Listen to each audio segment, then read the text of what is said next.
Friends, मैं आकांक्षा शर्मा जी की वित्ताकांक्षा में आपका स्वागत करती हूँ। बाल अधिकार संरक्षण आयोग या एनसीपीसीआर पढ़ने वाले हैं हम। राष्ट्रीय चाइल्ड प्रोटेक्शन है ना स्कीम है, ये योजना है बाल अधिकारों की है कि बच्चों के अधिकार है, मतलब चिल्ड्रन के जो राइट्स हैं, चिल्ड्रन का जो प्रोटेक्शन है, उसके लिए ये बाल अधिकार संरक्षण आयोग लाया गया है।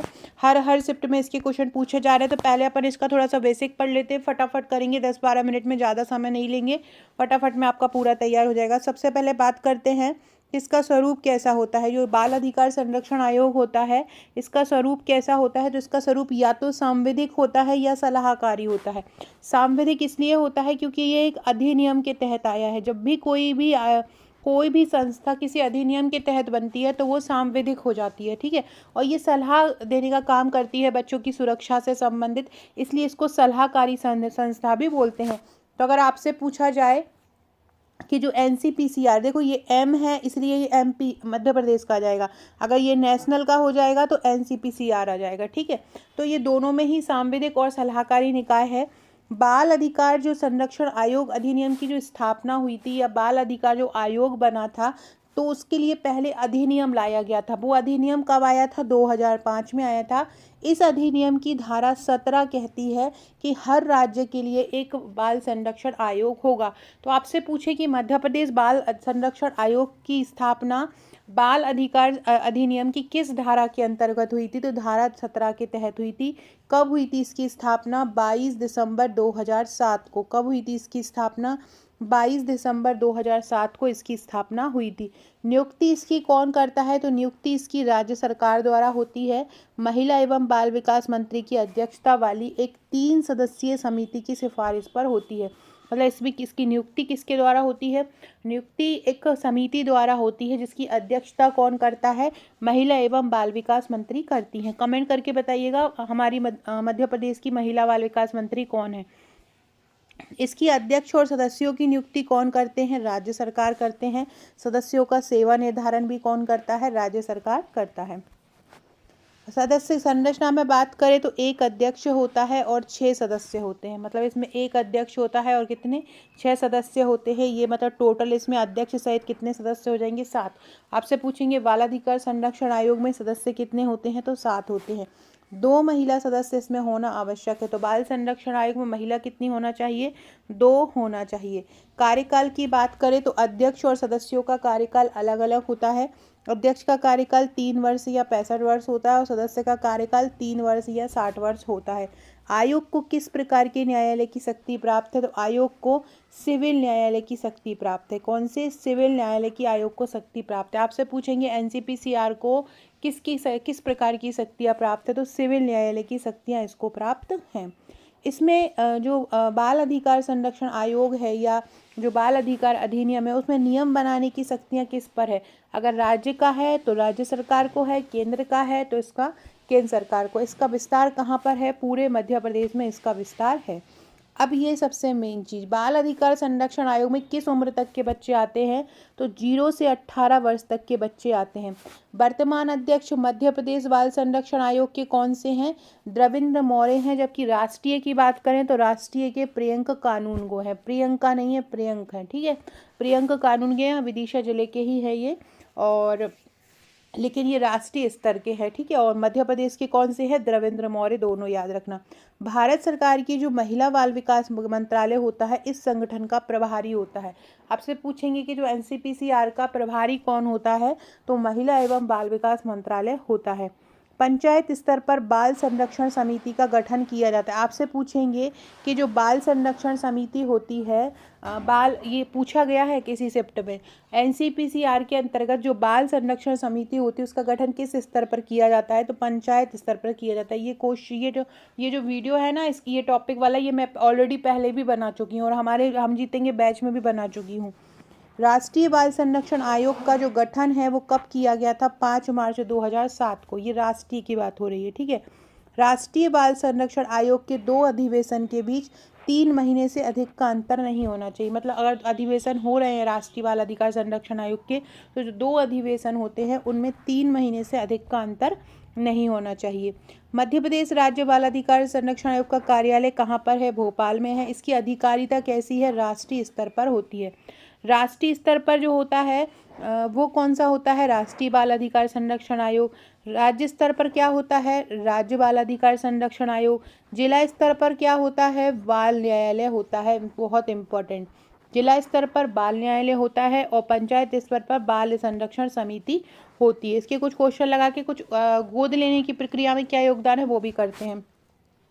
मध्य प्रदेश बाल संरक्षण आयोग किस प्रकार का निकाय? अभी बताया था, सांविधिक निकाय है। इसकी जो बाल अधिकार संरक्षण आयोग का गठन अधिनियम की किस धारा में है? धारा 17 में है। मध्य प्रदेश राज्य बाल अधिकार संरक्षण आयोग का गठन कब हुआ था? मध्य प्रदेश का दिसंबर में 2007 में हुआ था और राष्ट्रीय का कब हुआ था? मार्च 2007 में हुआ था। मध्य प्रदेश राज्य बाल अधिकार संरक्षण आयोग के अध्यक्ष एवं सदस्य की संख्या कितनी है? एक अध्यक्ष होता है और 6 सदस्य होते हैं। मध्य प्रदेश बाल अधिकार संरक्षण आयोग का मुख्यालय कहाँ पर है? भोपाल में है। मध्य प्रदेश राज्य बाल संरक्षण आयोग के सदस्यों में कितनी महिला होना अनिवार्य है? कम से कम 2 महिला होना अनिवार्य है। मध्य प्रदेश बाल संरक्षण आयोग के अध्यक्ष के कार्यकाल की अवधि देखो, अध्यक्ष 3 वर्ष या 65 वर्ष है और सदस्य 3 वर्ष और 60 वर्ष है। ठीक है, दोनों का ही याद रखना। बाल अधिकार संरक्षण आयोग के अध्यक्ष एवं सदस्यों की नियुक्ति कौन करता है? राज्य सरकार। सदस्य का कार्यकाल मैं बता चुकी हूँ। मध्य प्रदेश बाल अधिकार संरक्षण आयोग के सदस्यों की सेवा शर्तों का निर्धारण कौन करता है? राज्य सरकार करता है। इसमें इसके लिए जो अध्यक्ष एवं सदस्यों की नियुक्ति होती है उसके लिए एक चयन समिति होती है। चयन समिति की अध्यक्षता कौन करता है? तो महिला बाल विकास मंत्री करती हैं। और इस चयन समिति में कितने सदस्य होते हैं? 3 सदस्य होते हैं। बाल संरक्षण आयोग अपनी रिपोर्ट किसको देता है? राज्य सरकार को देता है। राष्ट्रीय बाल संरक्षण आयोग किसको देगा? केंद्रीय सरकार को देगा। राष्ट्रीय जो बाल अधिकार संरक्षण आयोग के अध्यक्ष हैं वो अपना कार्यकाल समाप्त होने पर किसे संबोधित करके अपना त्यागपत्र दे सकते हैं? राज्य सरकार को दे सकते हैं। मध्य प्रदेश राज्य बाल अधिकार संरक्षण आयोग के अध्यक्ष एवं सदस्यों की नियुक्ति से संबंधित सही विकल्प सुनो। तो इनके जो सदस्य हैं इनको पुनः पद पर नियुक्त किया जा सकता है, लेकिन 2 बार से अधिक नहीं, है ना, ये 2 बार से अधिक नहीं कर सकते। मध्य प्रदेश राज्य बाल अधिकार संरक्षण आयोग के अध्यक्ष की नियुक्ति की अनुशंसा के लिए जो चयन समिति गठित होती है उसके अध्यक्ष कौन होता है? राज्य महिला एवं बाल विकास मंत्री होती हैं। बालक न्यायालय के विशेष लोक अभियोजक पद पर नियुक्ति हेतु कम से कम कितने वर्ष का वकालत का अनुभव होना चाहिए? 7 वर्ष का होना चाहिए अगर विशेष लोक अभियोजक के पद पर नियुक्त होना है। बाल अधिकार संरक्षण अधिनियम की किस धारा के अंतर्गत बालक न्यायालयों की स्थापना की जाती है? याद रखना, ये बालक न्यायालय धारा 25 में नियुक्त होते हैं। और ये बालक न्यायालय किस स्तर पर होते हैं? जिला स्तर पर होते हैं। समिति पंचायत स्तर पर होती है और जो बालक न्यायालय होते हैं वो किस स्तर पर होते हैं? जिला स्तर पर होते हैं। 18 वर्ष तक के बालक का जो निर्णय होता है वो यहाँ पर होता है। बाल अधिकार संरक्षण अधिनियम की किस धारा में ये कहा गया है कि अध्यक्ष और राज्य सदस्यों को राज्य सरकार अधिसूचना द्वारा नियुक्त की करेगी? धारा 18 में कहा गया है कि एक अधिसूचना द्वारा ही इनको नियुक्त किया जाएगा। बाल अधिकार संरक्षण आयोग अधिनियम की किस धारा में ये कहा गया है कि राज्य सरकार बालक न्यायालय के लिए विशिष्ट लोक नियोजक निर्दिष्ट करेगी? विशिष्ट लोक नियोजक जिसको 7 साल का वकालत का अनुभव होना चाहिए, किस में नियुक्त होगा? धारा 26 के अंतर्गत नियुक्ति होगी। राज्य अधिकार बाल संरक्षण आयोग के लेखा और संपरीक्षक किसके द्वारा राज्य विधानमंडल के प्रत्येक सदन में प्रस्तुत किए जाएंगे? नियंत्रक एवं महालेखा परीक्षक। नियंत्रक एवं महालेखा परीक्षक को हम क्या बोलते हैं? कैग बोलते हैं। तो नियंत्रक एवं महालेखा परीक्षक या कैग के द्वारा प्रत्येक सदन में प्रस्तुत किए जाएंगे। तो लेखा और संपरीक्षा मतलब जो भी हुआ हो बाल कल्याण से संबंधित उसका एक लेखा परीक्षा होता है। तो विधानमंडल के प्रत्येक सदन में कौन रखता है? कैग एवं जो नियंत्रक एवं महालेखा परीक्षक, कंट्रोल ऑडिटर जनरल इसको बोलते हैं। अगला है बाल अधिकार संरक्षण आयोग अधिनियम 2005 की किस धारा के तहत राज्य सरकार को नियम बनाने की शक्ति प्राप्त है? धारा 36 के अंतर्गत राज्य सरकार नियम बना सकती है। याद रख लो, राज्य सरकार ऐसे 36 के आंकड़े वाले नियम बनाती है। ठीक है। अगला है बाल अधिकार संरक्षण आयोग अधिनियम 2005 की किस धारा में राज्य सरकारों द्वारा दिए जाने वाले अनुदान के बारे में बताया गया है? धारा 28।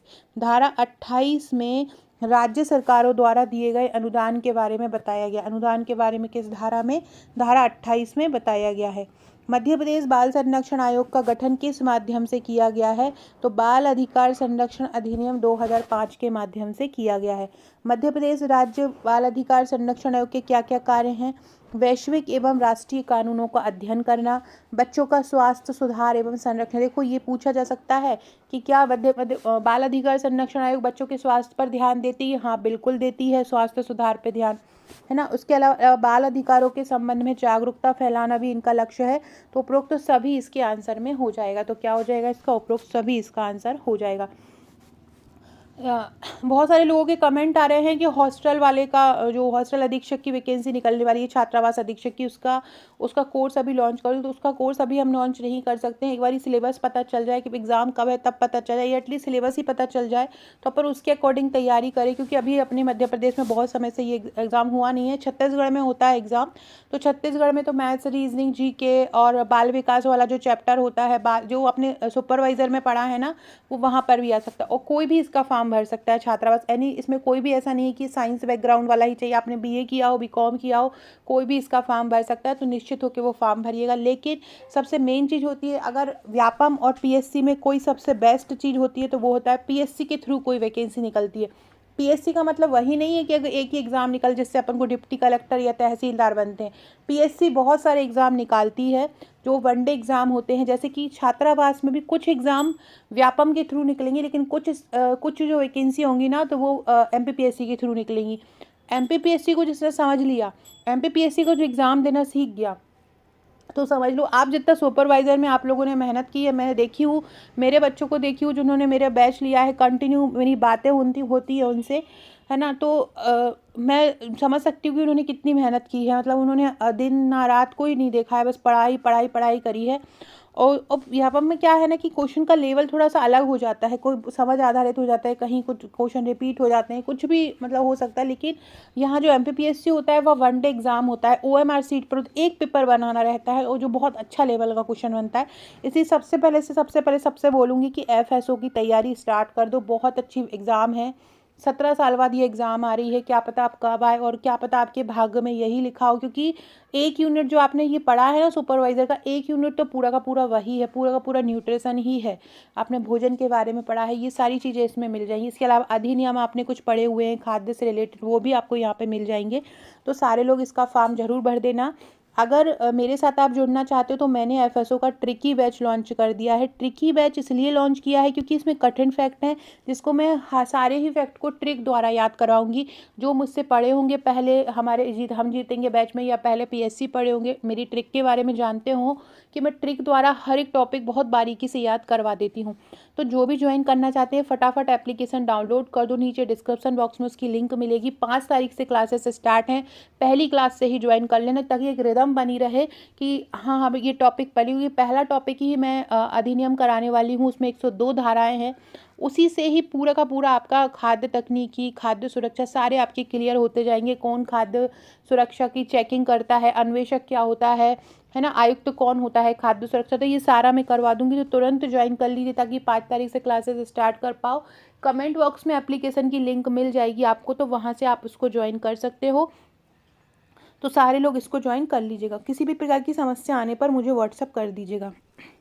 अगला क्वेश्चन है, मध्य प्रदेश बाल संरक्षण आयोग के संबंध में कौन सा विकल्प सही है? नख दंत विहीन है, ना दंत विहीन है, कोई मतलब इसकी कोई संस्था, इसका कोई अधिकार नहीं है इस पर। इसके दृष्टिकोण में अंतर्राष्ट्रीय कन्वेंशन शामिल होता है। यह वर्ष 2007 में पारित अधिनियम द्वारा अस्तित्व में आया। तो पूछ रहे हैं कि इसमें से कौन सा विकल्प सही है? देखो ये 2007 में नहीं आया है, ये 2005 के अधिनियम में पारित हुआ है। तो 1, 2 इसके सही हो जाएंगे। मध्य प्रदेश बाल अधिकार संरक्षण आयोग द्वारा केंद्र सरकार को दी गई सलाह कैसी होती है? सलाहकारी भी होती है और अनुशंसनात्मक भी होती है। इसमें अगर बाध्यकारी ऑप्शन आएगा तो वो नहीं होगा, क्योंकि कोई भी सरकार को बाध्य नहीं कर सकता किसी चीज़ को मानने के लिए। सलाह दे सकता है लेकिन उसको ज़बरदस्ती नहीं करता, तो हमें मानना ही पड़ेगा। मध्य प्रदेश राज्य बाल अधिकार संरक्षण आयोग को कौन सी शक्ति प्राप्त होती है? दस्तावेजों की खोज करना, शपथ पत्रों को साक्ष्य प्राप्त करना, सिविल न्यायालय की शक्ति। तो उपरोक्त सभी इसके आंसर हो जाएंगे। ये सारी ही चीज़ें उनके अंतर्गत आती हैं। सिविल न्यायालय की शक्ति इनको प्राप्त होती है। इसमें कौन सी व्यक्ति शक्ति इसको प्राप्त नहीं है। ये पीड़ित और परिवार को राहत की अनुशंसा दे सकता है, रिकमेंड कर सकता है सरकार को। किसी व्यक्ति को समन जारी कर सकता है, मतलब बुला सकता है उसको अपने अधिपत्य में, कि उसको बुला के जांच कर सकता है। कोर्ट ऑफ उससे पब्लिक रिकॉर्ड मांग सकता है, उसके खिलाफ पब्लिक रिकॉर्ड मांग सकता है, जो भी उसके बारे में जानकारी वो मांग सकता है, लेकिन किसी व्यक्ति को दंडित नहीं कर सकता है। ठीक है, तो ये इसका आंसर हो जाएगा। बाल अधिकार संरक्षण आयोग और क्या काम करता है, तो बच्चों के संरक्षण, शिक्षा और कल्याण के लिए एक महत्वपूर्ण भूमिका निभाता है। ये याद रखो, किसके लिए निभाता है, सबसे पहले संरक्षण के लिए निभाता है, शिक्षा के लिए निभाता है और कल्याण के लिए निभाता है। विशेष रूप से गोद लेने और अनाथ बच्चों की देखभाल में ये महत्वपूर्ण भूमिका निभाता है। इसके अंतर्गत जो इनके अधिकारों की रक्षा के लिए नीति और कानूनों के कार्यान्वयन की निगरानी ये करता है। ये गोद लेने के नियमों और प्रक्रियाओं को लागू करने के लिए और हित को सुनिश्चित भी करता है। एनपीसी जो आ रहा है, अनाथ बच्चों की देखभाल और पुनर्वास के लिए भी आवश्यक कदम उठाता है, जैसे कि उन्हें सुरक्षित आश्रय प्रदान करना, उन्हें गोद लेने के लिए तैयार करना, किसको देना है किसको नहीं देना, ये कारा के साथ मिलकर ये काम करता है। कारा जो होता है सेंट्रल एडॉप्टेशन अथॉरिटी रहती है, रिहेबिलिटेशन, उसके साथ मिलकर ये काम करता है। ये बाल अधिकारों के बारे में जागरूकता भी बढ़ाता है ना। समाज में सभी वर्गों को बाल संरक्षण के महत्व के बारे में बताता है। बच्चों से संबंधित जितने भी कानून हैं, नीति हैं, उचित रूप से पालन किया जा रहा है या नहीं, इसका भी ध्यान रखता है। ये बाल अधिकारों के उल्लंघन से संबंधित शिकायतों का निवारण करता है और आवश्यक कार्यवाही करता है।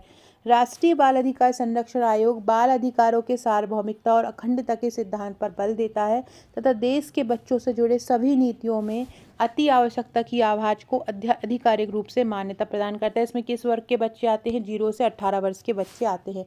राष्ट्रीय बाल अधिकार संरक्षण आयोग की स्थापना कब हुई थी, 2007 में हुई थी।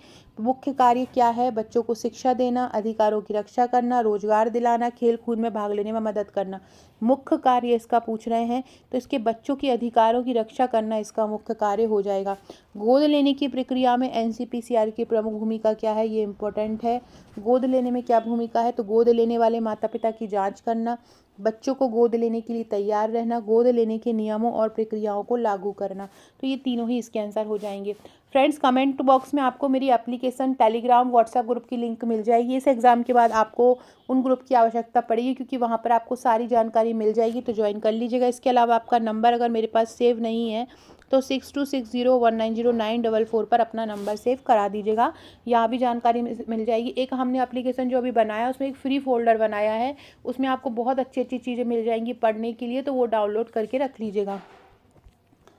अगला है, अनाथ बच्चों की देखभाल के लिए एनसीपीसीआर क्या करता है, सुरक्षित आश्रय देता है, शिक्षा स्वास्थ्य सुविधा देता है, गोद लेने के लिए तैयार करता है। उपरोक्त सभी इसके आंसर हो जाएंगे। अगला है, बाल अधिकारों के बारे में जागरूकता बढ़ाने में एनसीपीसीआर की क्या भूमिका है। बाल अधिकार शिक्षा कार्यक्रम आयोजित करता है, बिल्कुल करता है। सार्वजनिक जागरूकता अभियान चलाता है, याद रखना है। बाल अधिकारों पे साहित्य, अब देखो ये आपसे पूछ सकते हैं कौन बाल अधिकारों के बारे में सही नहीं है, यहाँ पे साहित्य की बात आप पता चला ये गलत कर दो, नहीं ये नहीं सही होगा। ये बाल एनसीपीसीआर बालों के अधिकार के लिए किताबें भी प्रस्तुत बनाता है, पत्रिकाएं भी छापता है। ठीक है, तो उपरोक्त सभी इसका आंसर हो जाएगा। राष्ट्रीय बाल अधिकार संरक्षण जो आयोग होता है, बच्चों के अधिकारों अखंडता के लिए उनकी आवाज़ उठाता है, उनकी अधिकारों की मान्यता देता है। 18 वर्ष से जो भी बच्चा कम आयु का है, उनको अभिभावक को बोलता है कि ये आपकी प्राथमिक जिम्मेदारी है कि बच्चों के विकास और पोषण पर विशेष ध्यान दें, बच्चों के अधिकार का सम्मान करें और उन्हें सुनिश्चित कराएं। ठीक है, इसके अलावा इसके हम कार्य की बात करें तो ये आधिकारिक रूप से बच्चों के जो कार्यों को मान्यता देता है, बच्चों की सुरक्षा को मान्यता देता है।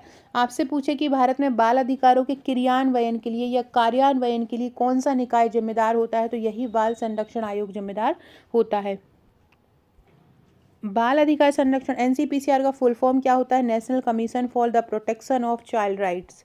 National commission for the protection of child right होता है। इसका प्रशासनिक नियंत्रण कौन करता है, महिला बाल विकास मंत्रालय।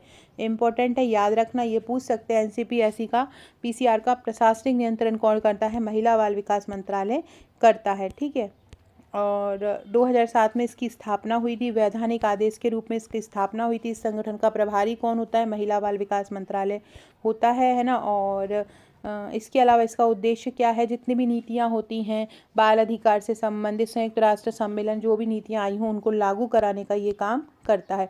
प्रत्येक बच्चे तक उसकी सारी सुरक्षा उस तक पहुँच पाओ, ये इसकी जिम्मेदारी होती है। ये संसद के एक अधिनियम द्वारा आया। एक अध्यक्ष और 6 सदस्य होते हैं, 2 महिलाएं इसमें होना चाहिए। नियुक्ति राष्ट्रीय स्तर पर केंद्र सरकार द्वारा, राज्य स्तर पर राज्य सरकार द्वारा होती है। और चयन समिति 3 सदस्यों वाली इसमें चयन समिति होती है। ये इसके कार्य होते हैं। कार्य एक बार अच्छे से पढ़ लेना, क्योंकि मेन कार्य उद्देश्य पूछे जा रहे हैं। शिक्षा पर ध्यान देता है, बाल स्वास्थ्य देखभाल कल्याण बाल विकास पर ध्यान देता है, किशोर न्याय विकलांग बच्चों की देखभाल करता है, बाल श्रम या संकटग्रस्त बच्चों का उन्मूलन करता है, बाल मनोविज्ञान या समाजशास्त्र और बच्चों से संबंधित कानून का अध्ययन करता है।